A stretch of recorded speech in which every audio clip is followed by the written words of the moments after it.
क्या क्या आपको ये लगता है दोस्तों कि रवीश कुमार की जो शोहरत है वही उनकी समस्या है? अरे भागते हैं भैया। रवीश जो हैं, रवीश को फैंस पसंद नहीं है। हाँ या नहीं? हाँ या नहीं?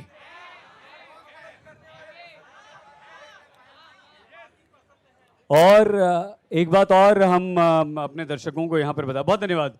ये Thank you, Syed. Rashmi Thank you. रश्मि रवीश भाई, रश्मि आपका स्वागत। और रश्मि संस्कार जो सब होते हैं वो कर रहे हैं, लेकिन ये बच्चे करने नहीं देना चाहते। एक बात आपको ज़रूर बताना चाहेंगे कि चाहे वो दिखने की बात हो, चाहे वो लिखने की बात हो, चाहे वो सुनने की बात हो, रवीश हर जगह इनकी मौजूदगी है। हर जगह रवीश नज़र आते हैं और चुप भी हो जाते हैं।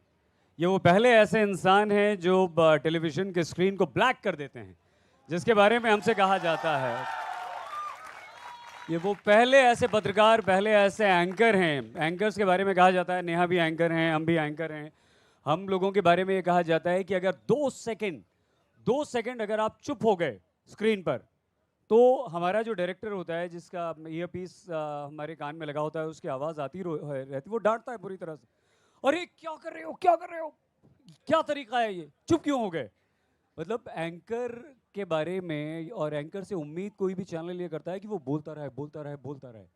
और जो जो चर्चा आजकल होती है टीवी पर, खूब खूब डिबेट होती है या नहीं, खूब शोर शराबा, मार गाठ, चीखना चिल्लाना होता है ना, इकलौते रवीश ऐसे हैं जो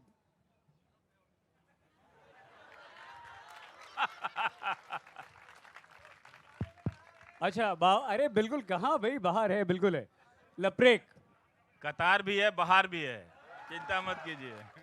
ये रवीश के बनने की प्रक्रिया क्या है? बहुत तकलीफ दे है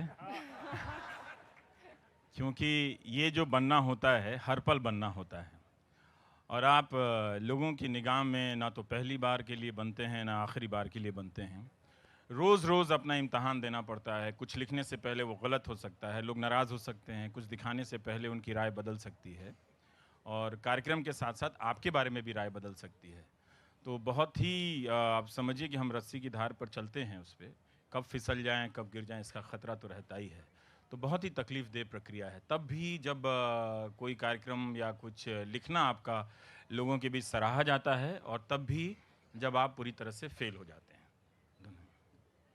बहुत महत्वपूर्ण है, और बहुत ईमानदारी से आपने साफ गोई से ये कहा है।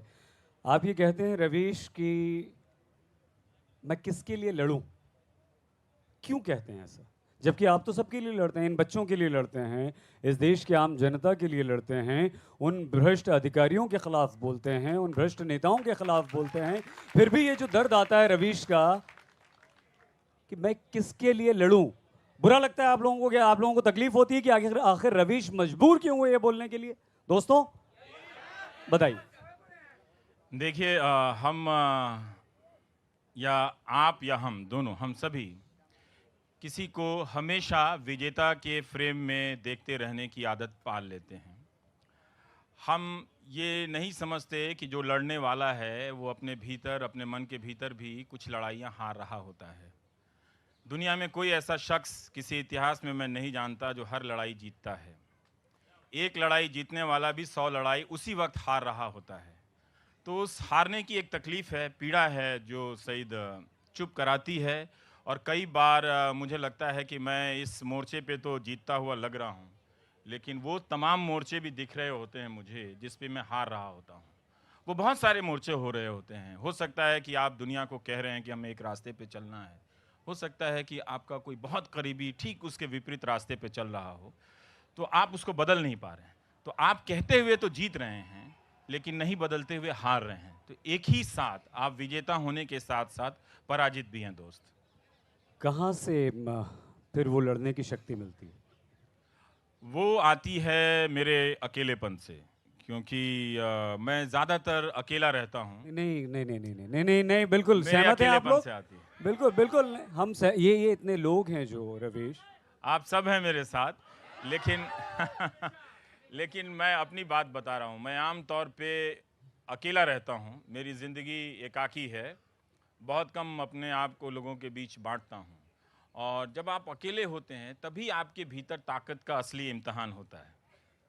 बहुत सारे लोग कहते हैं कि हम आपके लिए आना चाहते हैं, और मैं अकेले चल के देखना चाहता हूँ कि मैं वहाँ तक जा सकता हूँ कि नहीं। वो जो जिसने अपने कॉलर को ऊंचा किया हुआ है, मज़ा इसी में है कि अकेले चल के उसके कॉलर को थोड़ा नीचे कर दिया जाए। क्या है कि बात, नहीं? क्या बात। बहुत लोग हीरे हुए, बहुत लोग मंचों पे खड़े होकर बड़ी बड़ी बातें करते रहे। हमारा फन इसी में है कि हम उनको मंच से उतार दें। और उसमें बहुत ही बखूबी आप अपना काम कर रहे हैं।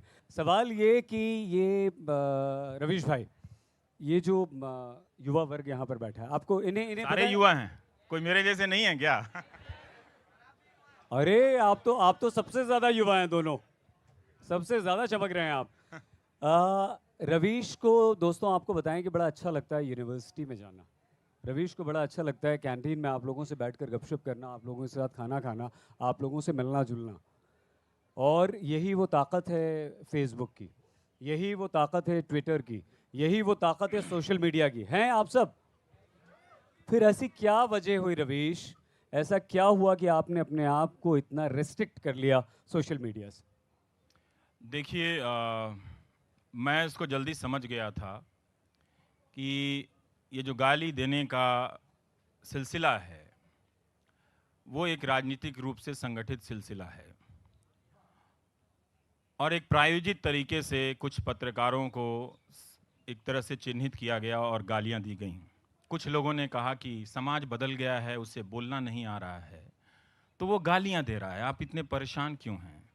तो कोई मेरी बात सुन नहीं रहा था कि आपकी नज़र के नीचे से एक ऐसी गुस्ताखी हो रही है जो आपकी नहीं, आपके बाप दादाओं के अर्जित लोकतंत्र को समाप्त करने की कोशिश कर रही है। ठीक, आप जो अभी यहाँ गुलाब जामुन खा रहे हैं उसको खिलाने के लिए, ताकि आप खा सकें, बहुतों ने अपनी पीठ पे बहुत लाठियां खाई हैं। भाषण देके इस वक्त नेता बनना सबसे आसान वक्त है ये।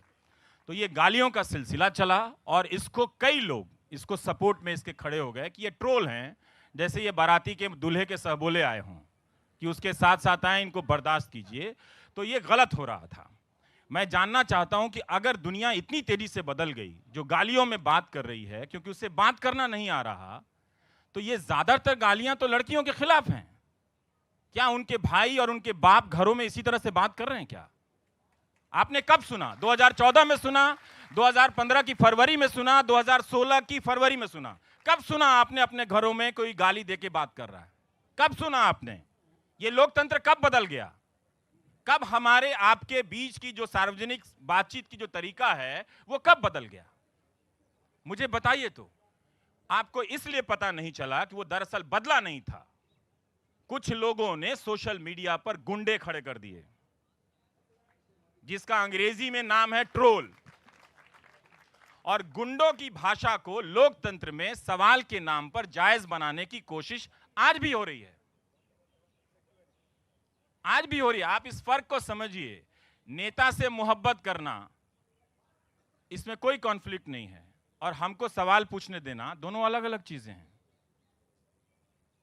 अगर आप पत्रकार में भी नेता की छाया देखेंगे तो सत्यानाश करेंगे इस लोकतंत्र का। मैं बता रहा हूं इसका हिसाब किताब क्या है, एक लाइन में बता देता हूं कि नेता को आपने वोट दिया तो अपने मोहब्बत की कीमत आप डायरेक्ट वसूलो। अगर एजेंट हमको बनाओगे तो हम कितना वसूल लेंगे, आपको चवन्नी नहीं मिलेगा। ए से लेकर जेड तक, सिपाही से लेकर कमांडो तक सब मेरे पीछे खड़े रहेंगे। क से तो कोई सुरक्षा होती नहीं, ख से तो कोई सुरक्षा होती नहीं। सुना है सुरक्षा बहुत अंग्रेजी है, वाई और जेड से होती है। कहानी है, दो प्रेमी है। मैं अपने समय को, मैं यही सोचता हूं कि ये जो हमारा समय गुजर रहा है या जो गुजर चुका है, उस वक्त के दो प्रेमी आपस में क्या बात कर रहे होंगे। क्या प्यार करना सिर्फ एक दूसरे को छूना है, महसूस करना है? ऐसा तो हो नहीं सकता ना। हम हाड़ मांस के शरीर तो है नहीं। और जो प्यार करने वाला होता है वो दरअसल बागी होता है, कम से कम इस देश में, कि उसे कम से कम परिवार से लेकर समाज और देश तक से लड़ना पड़ता है। हमारा प्यार तो असली है ना। हाँ, पर ये तुम क्यों कह रही हो? आज तुम्हारा जन्मदिन है ना? हाँ, लेकिन इसका प्यार के असली होने से क्या संबंध? कुछ तो है, पर कैसे कहूँ? यार देखो, इस दिल्ली में सांस लेने के लिए हवा नहीं, तो प्यार की गारंटी कौन देगा? क्या तो प्यार असली नहीं है? ये भी फेक निकला। मैंने ये कब कहा कि इश्क फेक है? तुम भी किन ख्यालों में खोई रहती हो? अच्छा, मुझे तो पता था कि हमारा प्यार असली है, तुम फेक नहीं हो। तो फिर पूछती क्यों हो? प्यार तो असली है, लेकिन 500 का नोट नकली हो गया। तभी तो खाली हाथ आई हूं। But happy birthday summer. कोई नहीं, हमारा प्यार समझो 2000।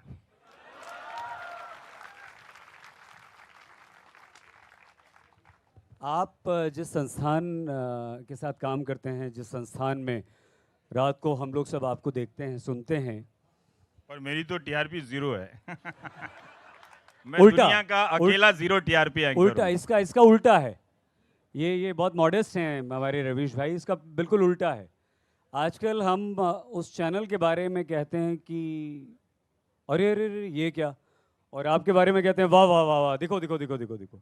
तो जब ये इस तरह की स्थिति होती है कि जिस संस्थान में आप हैं उसके बारे में कुछ और बातें होती हैं नेगेटिव, और आपके बारे में पॉजिटिव होती हैं, तो ये कितनी बड़ी रवीश भाई दुविधा है, कैसे आप उससे मैनेज करते हैं? काम पे ज़्यादा फोकस रहता है, और ये दुविधाएं तो हर जगह हैं, है ना?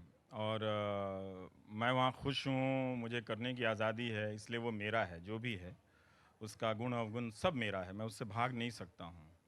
और जिस जो आज़ादी उस संस्थान से मिली है, मैं इसकी कल्पना कहीं नहीं कर सकता।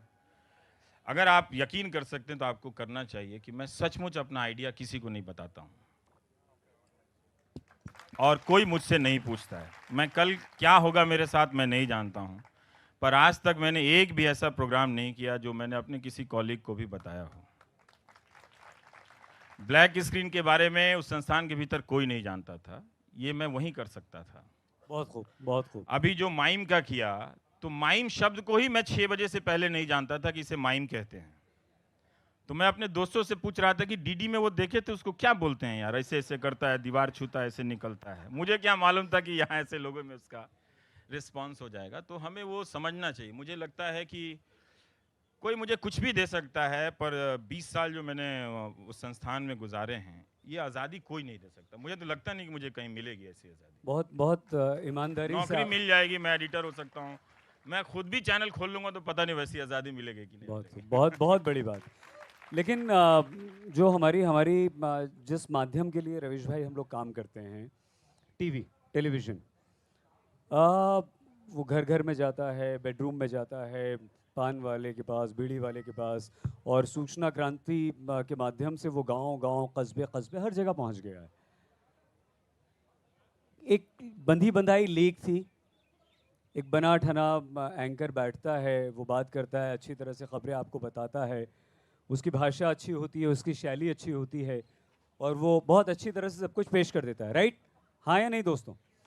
कैसे कैसे आपने इस लीग को तोड़ा, कैसे आप अलग हटे, कैसे आपने भाषा और दूसरी जो टेक्निकल चीज़ें हैं उनसे हटकर अपनी सोच को अपने शब्दों में और अपनी स्टाइल में पेश किया और वो पसंद किया जाने लगा? क्या क्या ये खतरा कभी नहीं था कि अगर मैं ये करूंगा तो नहीं, मुझे लोग रिजेक्ट कर देंगे? सईद भाई, ऐसा नहीं है। वो आप जब जोखिम लेते हैं तो उसका तनाव होता है। मैं पिछले ही शुक्रवार को जब ये करने जा रहा था, तो हमारे कोई नए सहयोगी बैठे थे, उनको मैंने कहा अब मैं कान पकड़ता हूँ, मैं इतना प्रयोग नहीं करूँगा, बहुत टेंशन होता है। शो के पहले पूरे पसीने से आप भीग जाते हैं, मालूम नहीं कि किस तरह का रिस्पॉन्स होगा, पर आप कर देते हैं। देखिए, टेलीविज़न में क्रिएटिव होने की बहुत संभावनाएं हैं। अभी भी हम उन संभावनाओं को एक्सप्लोर नहीं करते। हम सोचते हैं कि हमारे दर्शक एक ही चीज़ को पसंद करते होंगे। जब वो घर में एक खाना नहीं खाते, एक कपड़ा नहीं पहनते, तो एक ही तरह का फॉर्मेट वो कैसे देखना पसंद करेंगे? पर वो देखते होंगे, बस एक सिलसिला चला आ रहा है, उनकी रोज़ रात की ज़रूरतें हैं, वो देख रहे हैं। लेकिन मेरा दर्शकों में बड़ा विश्वास है कि उन्होंने मुझे ऐसे ही देखा है। कहते हैं ना कि मोहल्ले के जिस लड़के को आप देखते हैं जैसे बचपन से बड़े होते तक, उसे आप वैसे ही देखते हैं। गुड्डू तो ऐसा ही है, देखते तुरंत 2 बात में घबरा जाता है ना? हम कुछ भी हो जाए तो मेरे मोहल्ले की आंटियों से पूछेंगे तो बहुत घबरा जाता है, बच्चे से ऐसा था है ना। तो मेरे बारे में सबसे पहले वो वही यही सोचती हैं कि उसको ज़रा कोई फ़ोन करो, बहुत घबरा गया होगा। तो मैं घबराता हूँ, मुझे डर भी लगता है, मैं डरपोक हूँ। क्योंकि अगर आप डरपोक नहीं हैं तो बहुत चांस है कि आप बहुत शातिर आदमी हैं।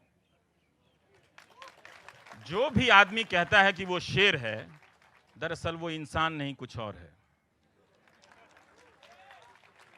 जो भी आदमी, चाहे नेता हो, अभिनेता हो या एंकर हो या कोई भी हो, जिसने कहा कि वो शेर है वो इंसान नहीं, कुछ और है। क्योंकि शेर के लिए तो अलग व्यवस्था प्रकृति ने की है। भाई जब जंगल में शेर है तो तुम डुप्लीकेट बन के काहे घूम रहे हो? भाई अगर आप शेर हैं तो क्या हम भी बाड़ा लगा दें आपके आगे पीछे? चिड़िया खाने के डायरेक्टर को बोले कि इनको घास मीट अंदर फेंको, इनको बाहर मत निकालो, ये खतरनाक है, तो नहीं। तो वो एक खतरा आप लेते हैं। और एक वजह यह है कि टेलीविज़न की दुनिया बहुत महंगी दुनिया है, बहुत ही महंगी दुनिया है, बहुत हर सेकंड दांव पे लगा होता है। और इसका जवाब मैं खुद अपने आप हूँ, मैं बहुत सस्ता हूँ।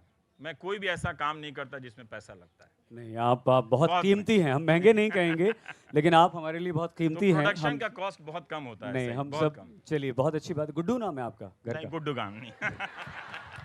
क्या है बता दीजिए। फिर कभी। जानना नहीं चाहेंगे आप लोग?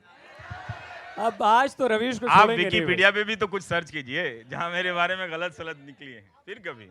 हमने ये सुना कि फैन कल्चर जो है वो आपको पसंद नहीं है। हाँ, क्यों? मैं क्यों? देखिए नहीं नहीं, उसमें बुराई। अच्छा, पहली बात तो पसंद ही नहीं है। आप और हम सब इन्हें पसंद नहीं है भाई। नहीं, तो मैं कहता हूँ। आपका लड़ने का हक बनता है या नहीं बनता है? क्यों पसंद नहीं, नहीं? मैं क्यों कहता हूँ, देखिए जब दिल्ली में अरविंद केजरीवाल जीते तो जावेद भाई भी वहाँ थे। तब मैं अपने लाइव में कह रहा था कि आज से ये राजनीतिक बदलाव का दावा करने वाली पार्टी को हुकूमत में मौका मिला है, और आज ही से आप जनता में बदल जाइए, फैन मत बनिएगा। फैन आप शाहरुख खान के हो जाइए, कोई प्रॉब्लम नहीं है मुझे। आप विराट कोहली के हो जाइए, अच्छी बात है। राजनेता का फैन कभी भी नहीं होना चाहिए। राजनीति में आपकी सबसे बड़ी जिम्मेदारी है दो चीज की। या तो आप सीधे किसी पार्टी के कार्यकर्ता बन जाएं, बहुत अच्छा होता है। किसी भी पार्टी का कार्यकर्ता बनना, वो अपनी पार्टी को जीता है, उसके लिए लाठी खाता है। लेकिन इसके बाद जो दूसरा स्पेस है जनता का, वो जनता का रहना चाहिए। फैन जो है, राजनीतिक दलों ने एक अनऑर्गेनाइज सेक्टर बनाया है। सारे बदमाशी का काम वो फैनों से करवा रहे हैं, सारे बदमाशी का काम। कहते नहीं हमारे लोग तो नहीं, ये फैन है, बोल रहे हैं ऐसे करके। तो ये जो राजनीति का फैन है, दरअसल वो गुंडा का अंग्रेजी नाम है। ठीक, तो आप किसी नेता को सपोर्ट कीजिए, जनता बने रहिए 5 साल तक, फैन मत बनिए किसी का। अगर आप फैन बनते हैं तो आप सवाल करने के अपने अधिकार और अपने हक को आप त्याग देते हैं। हम फैन हैं, जैसे हम सोचते हैं, बहुत लोग कहते हैं कि शाहरुख की फिल्म आ रही है, अच्छी नहीं होगी तो मैं देख लूंगी यार, मैं तो पता नहीं 150 रुपये का नुकसान हो जाए, पर शाहरुख की फिल्म फ्लॉप नहीं होनी चाहिए। ये फैन की मेंटेलिटी होती है, वो आउट नहीं होना चाहिए, उसकी फिल्म फ्लॉप नहीं होनी चाहिए। पर राजनीति में आप फैन बनेंगे ना, तो रोज उसकी परीक्षा लेनी पड़ती है, नेताओं के फैसले की अलग अलग स्वरूप में। तो इसलिए आप नेता और पत्रकार, इन दोनों को फैन कैटेगरी से छोड़ दीजिए। बहुत अच्छे अच्छे लोग बहुत अच्छा अच्छा काम कर रहे हैं, उन लोगों के फैन बनिए, उनका हौसला बढ़ाइए।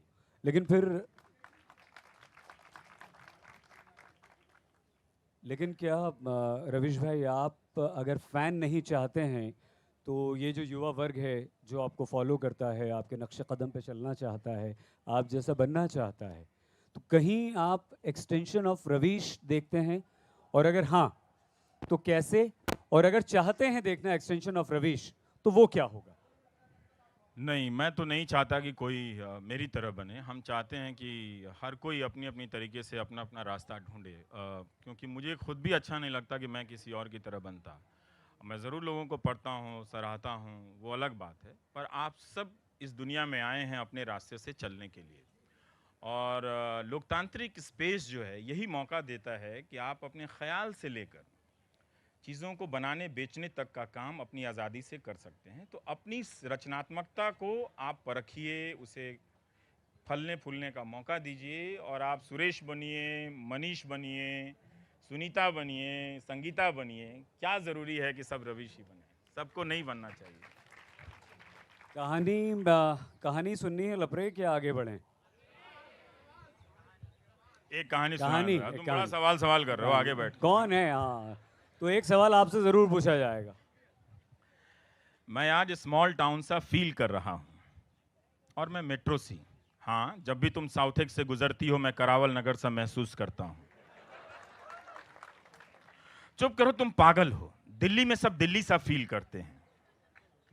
ऐसा नहीं है, दिल्ली में सब दिल्ली नहीं है। जैसे हर किसी की आंखों में इश्क नहीं होता। अच्छा, तो मैं साउथेक्स कैसे हो गई? जैसे कि मैं करावल नगर हो गया।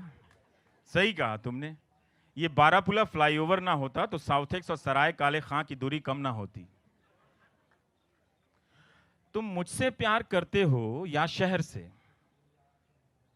तुम मुझसे प्यार करते हो या शहर से? शहर से, क्योंकि मेरा शहर तुम हो।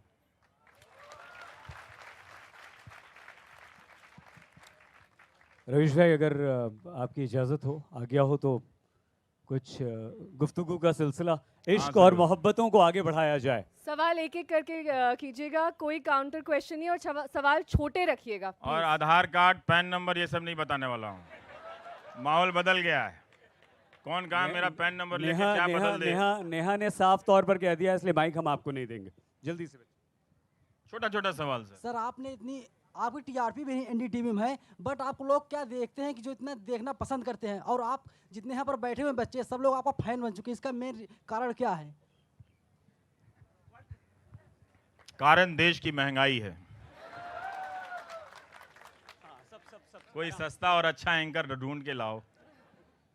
सर आप ऐसे ही चलती रहिए, देश आपके साथ है। नहीं नहीं, देश उनके साथ हो जिनको आगे ले जाने की जिम्मेदारी है। हम तो पीछे से कुर्ता खींचने वालों में से हैं।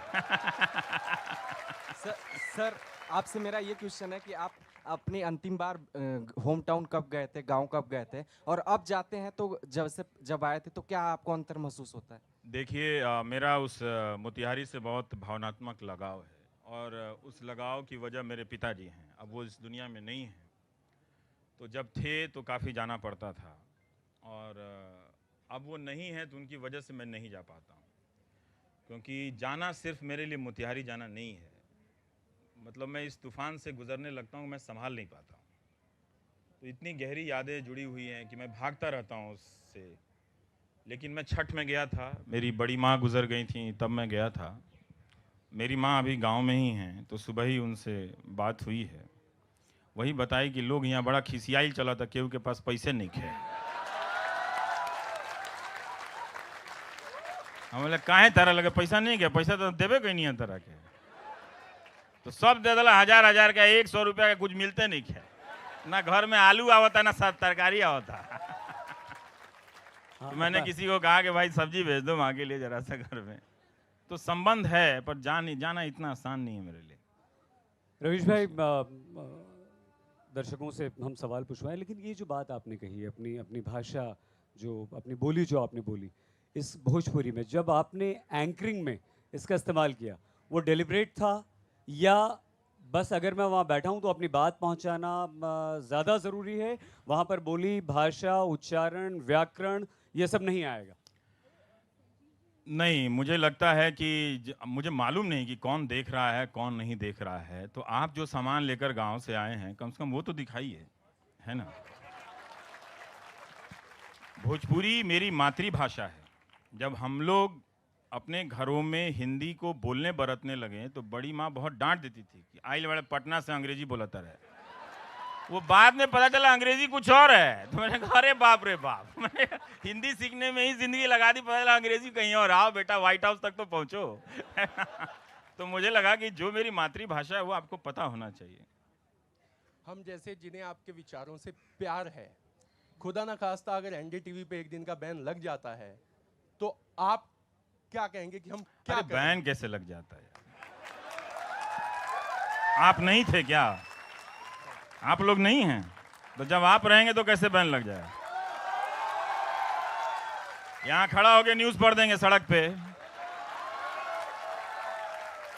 क्या है? मैंने कहा कहीं संविधान में लिखा है कि पत्रकार न्यूज पढ़ेगा तो स्टूडियो में ही पढ़ेगा? कहीं पढ़ देगा, पार्क में पढ़ देगा, गाड़ी में पढ़ देगा, नहीं होगा तो बाथरूम बंद करके जैसे गाते हैं वैसे न्यूज पढ़ देंगे। इसमें क्या है? करो, जो करना है करो, बैन करना बैन करो, बंद करना बंद करो, जो करना है करो। क्या करें? हम तो न्यूज़ पढ़ लेंगे बाथरूम में बंद करके, तो क्या करो, रोक लोगे ये क्या? आखिरी सवाल लेंगे। ओ, अरे नेहा जी, नेहा जी का आदेश आ गया अभी। और किसी के मोबाइल पे आवारा लिखा हुआ है पीछे। रवि सर, मेरा आपसे सवाल ये है कि जो आज के दौर में पत्रकारिता करना इतना कठिन हो गया है, तो क्या आगे या और कठिन होता चले जाएगा? और जो पत्रकारिता में 2 धड़े बन चुके हैं, क्या वो धड़े और ज़्यादा बनेंगे या इसी हाँ, का वो रहता ज़्यादा चलेगा? बनेंगे, वो ज़्यादा बनेंगे। और देखिए, हम किसी पत्रकारिता में कभी आदर्श दौर में तो रहे नहीं। आप गणेश शंकर विद्यार्थी जैसे तो कोई होंगे नहीं। आप भगत सिंह की टिप्पणियाँ पढ़ लीजिए, गांधी की टिप्पणियाँ पढ़ लीजिए, हर दौर में ऐसा कोई स्वर्ण युग नहीं रहा।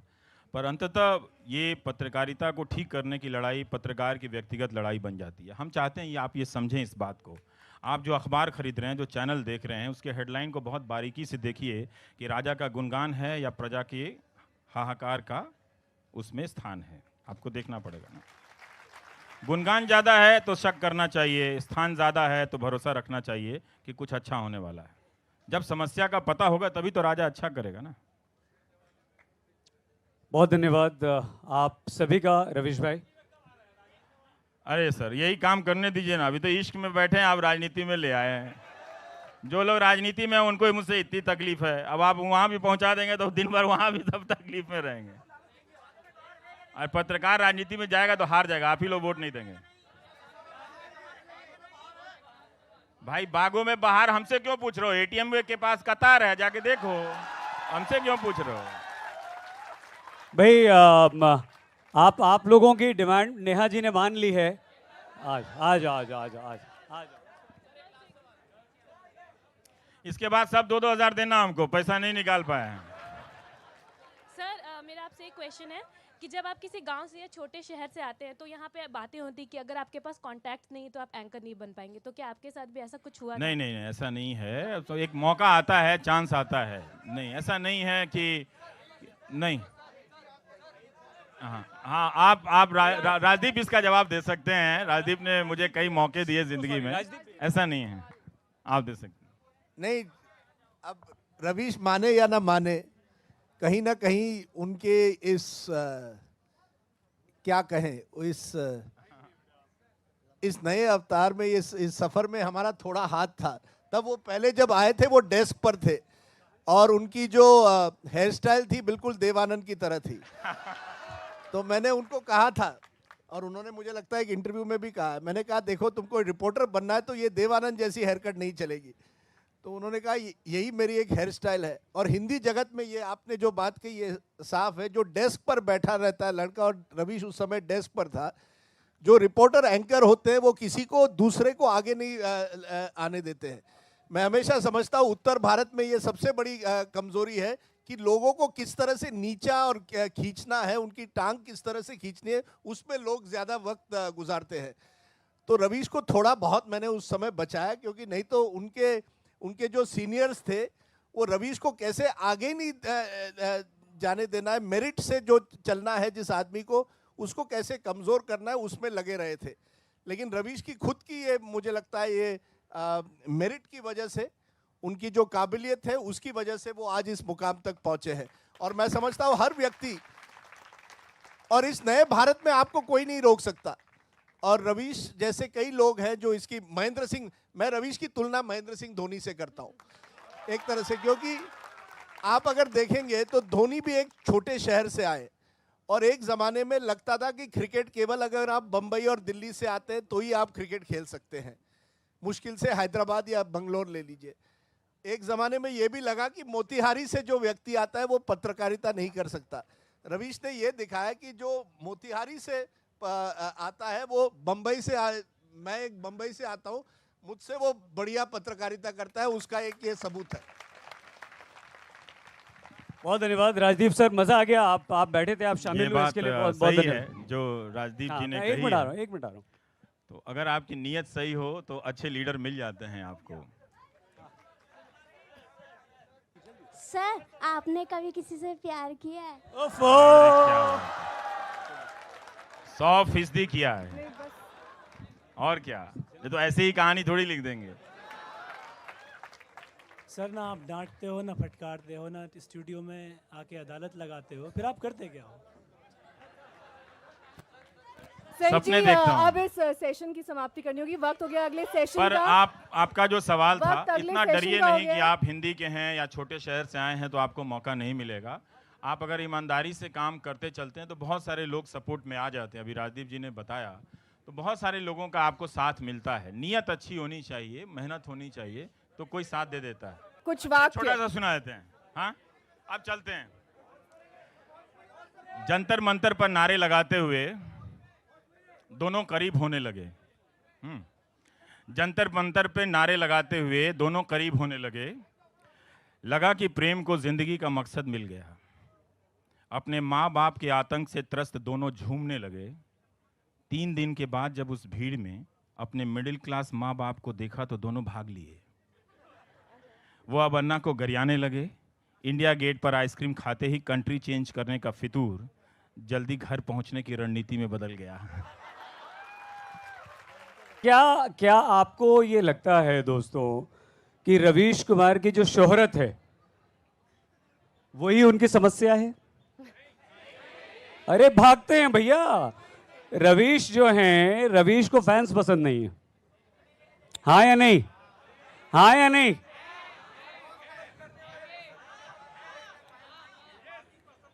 और एक बात और हम अपने दर्शकों को यहाँ पर बता, बहुत धन्यवाद। ये रश्मि रवीश भाई, रश्मि आपका स्वागत और रश्मि संस्कार जो सब होते हैं वो कर रहे हैं, लेकिन ये बच्चे करने नहीं देना चाहते। एक बात आपको ज़रूर बताना चाहेंगे कि चाहे वो दिखने की बात हो, चाहे वो लिखने की बात हो, चाहे वो सुनने की बात हो, रवीश हर जगह इनकी मौजूदगी है। हर जगह रवीश नज़र आते हैं और चुप भी हो जाते हैं। ये वो पहले ऐसे इंसान हैं जो टेलीविज़न के स्क्रीन को ब्लैक कर देते हैं, जिसके बारे में हमसे कहा जाता है। ये वो पहले ऐसे पत्रकार, पहले ऐसे एंकर हैं। एंकर्स के बारे में कहा जाता है, नेहा भी एंकर हैं, हम भी एंकर हैं। हम लोगों के बारे में ये कहा जाता है कि अगर 2 सेकंड अगर आप चुप हो गए स्क्रीन पर, तो हमारा जो डायरेक्टर होता है, जिसका ईयर पीस हमारे कान में लगा होता है, उसकी आवाज़ आती रहती, वो डांटता है पूरी तरह से, अरे क्या कर रहे हो, क्या कर रहे हो, क्या तरीका है ये, चुप क्यों हो गए। मतलब एंकर के बारे में और एंकर से उम्मीद कोई भी चैनल ये करता है कि वो बोलता रहे। और जो चर्चा आजकल होती है टीवी पर, खूब डिबेट होती है या नहीं, खूब शोर शराबा, मार गाठ, चीखना चिल्लाना होता है ना। इकलौते रवीश ऐसे हैं जो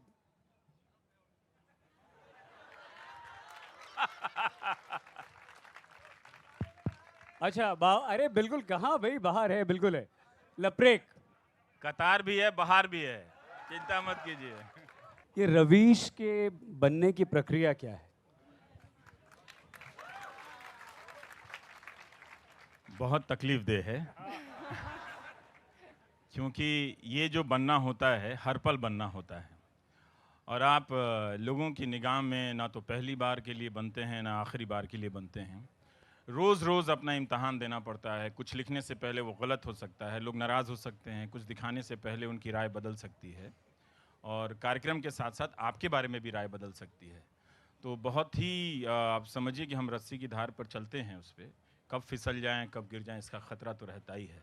तो बहुत ही तकलीफ़ दे प्रक्रिया है। तब भी जब कोई कार्यक्रम या कुछ लिखना आपका लोगों के बीच सराहा जाता है, और तब भी जब आप पूरी तरह से फेल हो जाते हैं।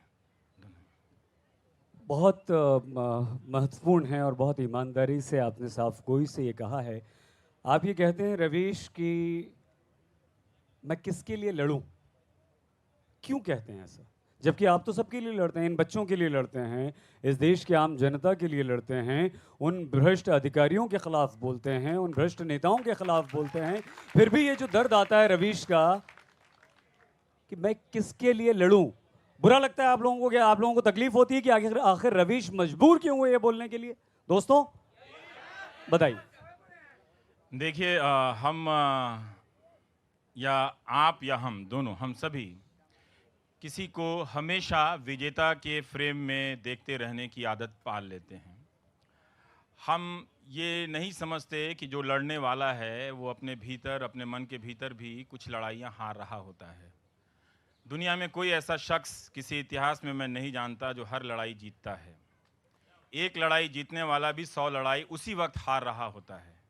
तो उस हारने की एक तकलीफ़ है, पीड़ा है जो सईद चुप कराती है। और कई बार मुझे लगता है कि मैं इस मोर्चे पे तो जीतता हुआ लग रहा हूँ, लेकिन वो तमाम मोर्चे भी दिख रहे होते हैं मुझे जिस पे मैं हार रहा होता हूँ। वो बहुत सारे मोर्चे हो रहे होते हैं। हो सकता है कि आप दुनिया को कह रहे हैं कि हमें एक रास्ते पे चलना है, हो सकता है कि आपका कोई बहुत करीबी ठीक उसके विपरीत रास्ते पे चल रहा हो, तो आप उसको बदल नहीं पा रहे हैं। तो आप कहते हुए तो जीत रहे हैं, लेकिन नहीं बदलते हुए हार रहे हैं। तो एक ही साथ आप विजेता होने के साथ साथ पराजित भी हैं दोस्त। कहाँ से फिर वो लड़ने की शक्ति मिलती है? वो आती है मेरे अकेलेपन से, क्योंकि मैं ज़्यादातर अकेला रहता हूँ। नहीं नहीं नहीं नहीं नहीं नहीं नहीं, बिल्कुल मेरे सहमत हैं आप अकेलेपन लोग। से आती है। बिल्कुल बिल्कुल नहीं, हम ये इतने लोग हैं जो रवीश। आप सब हैं मेरे साथ, लेकिन लेकिन मैं अपनी बात बता रहा हूँ। मैं आम तौर पे अकेला रहता हूँ, मेरी ज़िंदगी एकाकी है, बहुत कम अपने आप को लोगों के बीच बांटता हूँ। और जब आप अकेले होते हैं तभी आपके भीतर ताकत का असली इम्तहान होता है। बहुत सारे लोग कहते हैं कि हम आपके लिए आना चाहते हैं, और मैं अकेले चल के देखना चाहता हूँ कि मैं वहाँ तक जा सकता हूँ कि नहीं। वो जो जिसने अपने कॉलर को ऊंचा किया हुआ है, मज़ा इसी में है कि अकेले चल के उसके कॉलर को थोड़ा नीचे कर दिया जाए। क्या है कि बात, नहीं? क्या बात। बहुत लोग हीरे हुए, बहुत लोग मंचों पे खड़े होकर बड़ी बड़ी बातें करते रहे। हमारा फन इसी में है कि हम उनको मंच से उतार दें। और उसमें बहुत ही बखूबी आप अपना काम कर रहे हैं।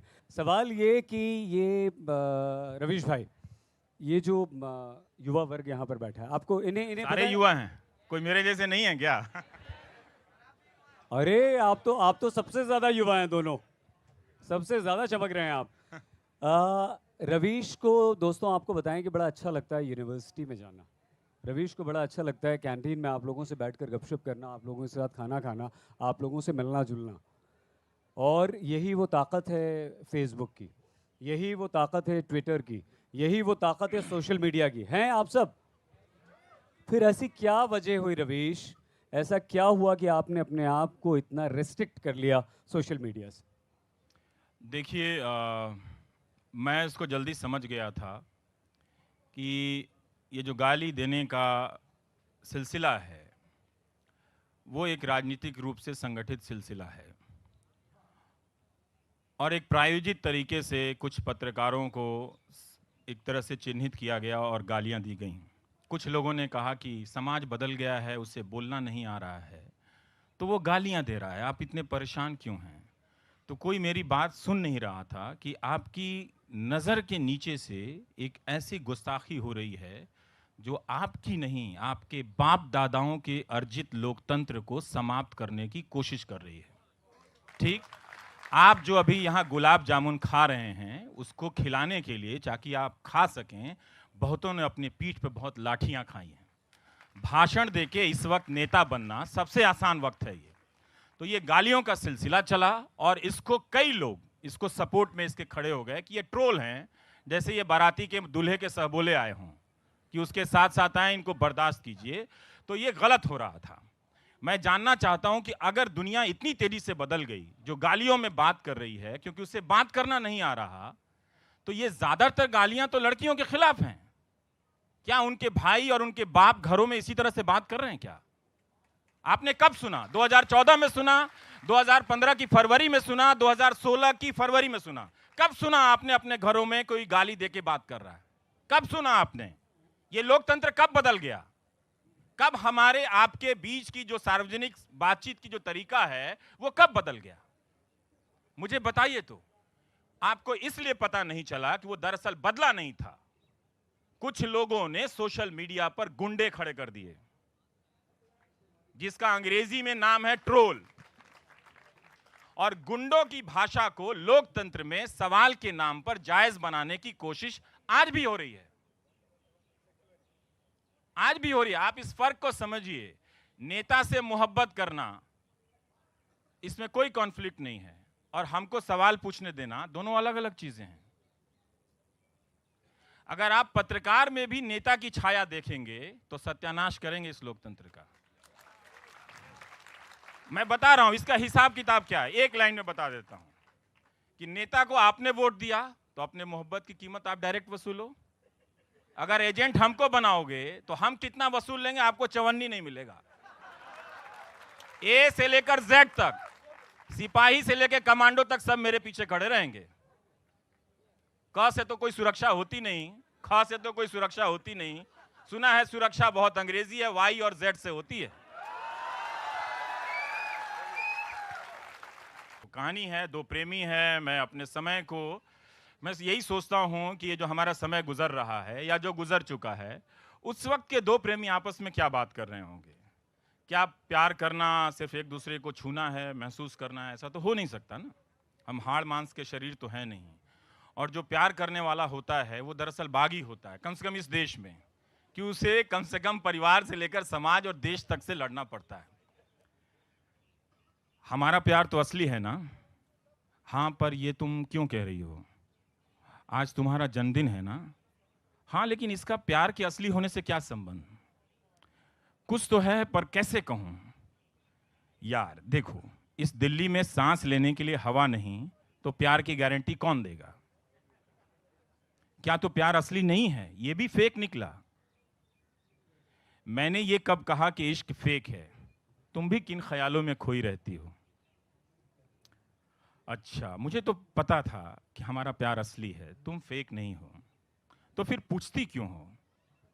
प्यार तो असली है, लेकिन 500 का नोट नकली हो गया। तभी तो खाली हाथ आई हूं। But happy birthday summer.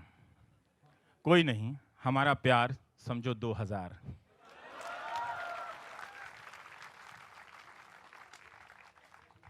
आप जिस संस्थान के साथ काम करते हैं, जिस संस्थान में रात को हम लोग सब आपको देखते हैं, सुनते हैं, पर मेरी तो टीआरपी 0 है। मैं उल्टा, दुनिया का अकेला 0 टीआरपी एंकर उल्टा, हूं। इसका उल्टा है। ये बहुत मॉडेस्ट हैं हमारे रवीश भाई, इसका बिल्कुल उल्टा है। आजकल हम उस चैनल के बारे में कहते हैं कि अरे अरे अरे ये क्या, और आपके बारे में कहते हैं वाह वाह वाह वाह, देखो देखो देखो देखो देखो। तो जब ये इस तरह की स्थिति होती है कि जिस संस्थान में आप हैं उसके बारे में कुछ और बातें होती हैं नेगेटिव और आपके बारे में पॉजिटिव होती हैं, तो ये कितनी बड़ी रवीश भाई दुविधा है, कैसे आप उससे मैनेज करते हैं? काम पे ज़्यादा फोकस रहता है और ये दुविधाएं तो हर जगह हैं, है ना? और मैं वहाँ खुश हूँ, मुझे करने की आज़ादी है, इसलिए वो मेरा है। जो भी है उसका गुण अवगुण सब मेरा है, मैं उससे भाग नहीं सकता हूँ। और जो आज़ादी उस संस्थान से मिली है, मैं इसकी कल्पना कहीं नहीं कर सकता। अगर आप यकीन कर सकते हैं तो आपको करना चाहिए कि मैं सचमुच अपना आइडिया किसी को नहीं बताता हूँ और कोई मुझसे नहीं पूछता है। मैं कल क्या होगा मेरे साथ मैं नहीं जानता हूँ, पर आज तक मैंने एक भी ऐसा प्रोग्राम नहीं किया जो मैंने अपने किसी कॉलीग को भी बताया हो। ब्लैक स्क्रीन के बारे में उस संस्थान के भीतर कोई नहीं जानता था, ये मैं वहीं कर सकता था। बहुत खूब, बहुत खूब। अभी जो माइम का किया, तो माइम शब्द को ही मैं 6 बजे से पहले नहीं जानता था कि इसे माइम कहते हैं।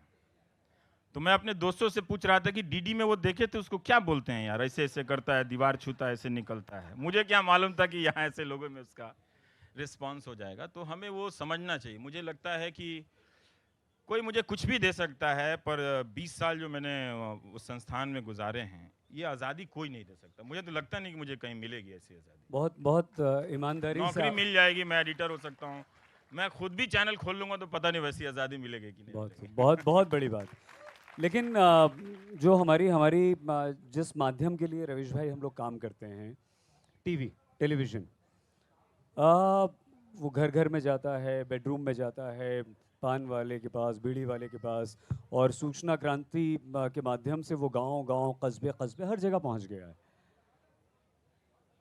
एक बंधी बंधाई लीक थी, एक बना ठना एंकर बैठता है, वो बात करता है, अच्छी तरह से खबरें आपको बताता है, उसकी भाषा अच्छी होती है, उसकी शैली अच्छी होती है, और वो बहुत अच्छी तरह से सब कुछ पेश कर देता है। राइट?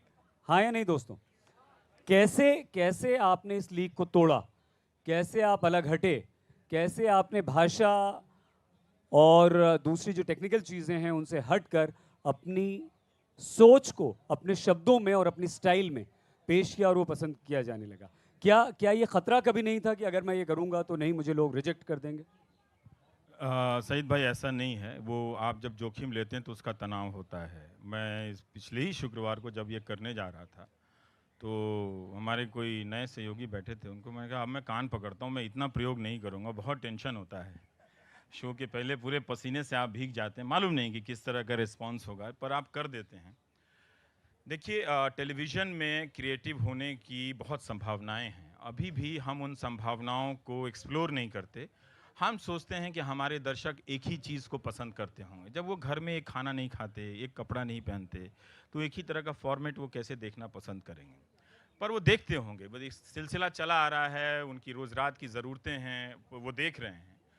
लेकिन मेरा दर्शकों में बड़ा विश्वास है कि उन्होंने मुझे ऐसे ही देखा है। कहते हैं ना कि मोहल्ले के जिस लड़के को आप देखते हैं जैसे बचपन से बड़े होते तक, उसे आप वैसे ही देखते हैं। गुड्डू तो ऐसा ही है, देखते तुरंत 2 बात में घबरा जाता है ना?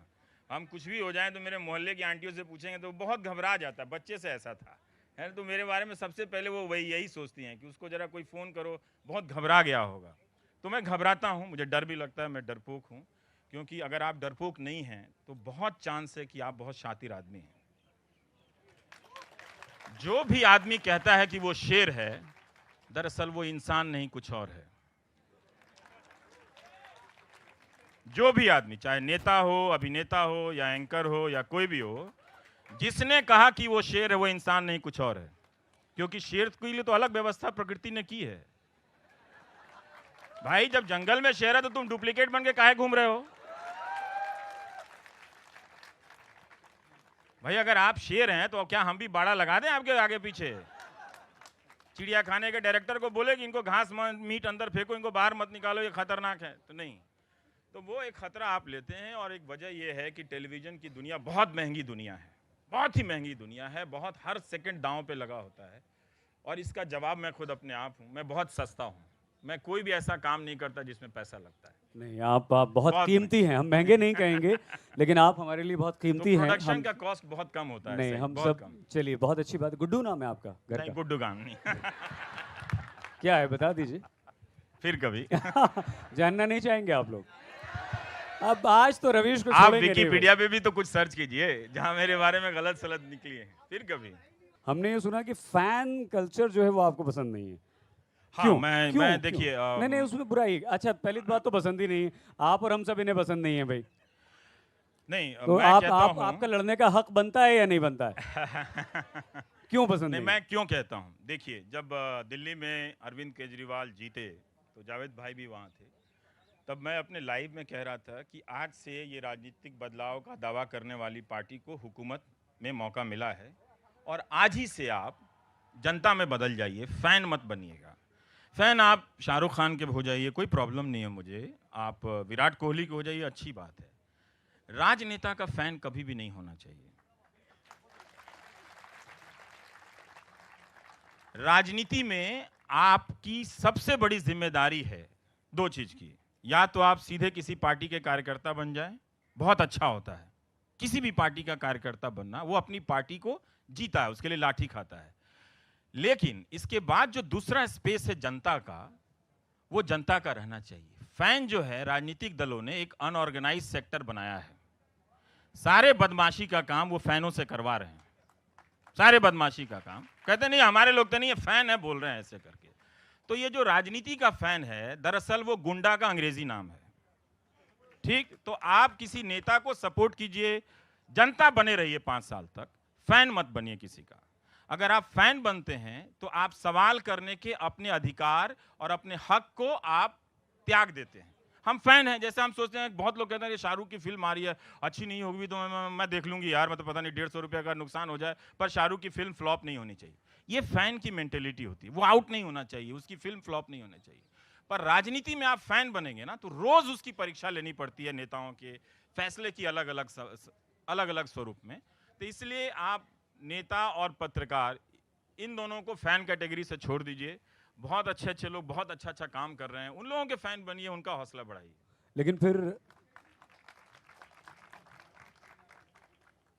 लेकिन क्या रवीश भाई, आप अगर फ़ैन नहीं चाहते हैं तो ये जो युवा वर्ग है जो आपको फॉलो करता है, आपके नक्शे कदम पे चलना चाहता है, आप जैसा बनना चाहता है, तो कहीं आप एक्सटेंशन ऑफ रवीश देखते हैं? और अगर हाँ, तो कैसे? और अगर चाहते हैं देखना एक्सटेंशन ऑफ रवीश, तो वो क्या होगा? नहीं, मैं तो नहीं चाहता कि कोई मेरी तरह बने। हम चाहते हैं कि हर कोई अपनी अपनी तरीके से अपना अपना रास्ता ढूंढे, क्योंकि मुझे खुद भी अच्छा नहीं लगता कि मैं किसी और की तरह बनता। मैं ज़रूर लोगों को पढ़ता हूँ, सराहता हूँ, वो अलग बात है, पर आप सब इस दुनिया में आए हैं अपने रास्ते से चलने के लिए। और लोकतांत्रिक स्पेस जो है यही मौका देता है कि आप अपने ख्याल से लेकर चीज़ों को बनाने बेचने तक का काम अपनी आज़ादी से कर सकते हैं। तो अपनी रचनात्मकता को आप परखिए, उसे फलने फूलने का मौका दीजिए, और आप सुरेश बनिए, मनीष बनिए, सुनीता बनिए, संगीता बनिए। क्या ज़रूरी है कि सब रवीश ही बने? सबको नहीं बनना चाहिए।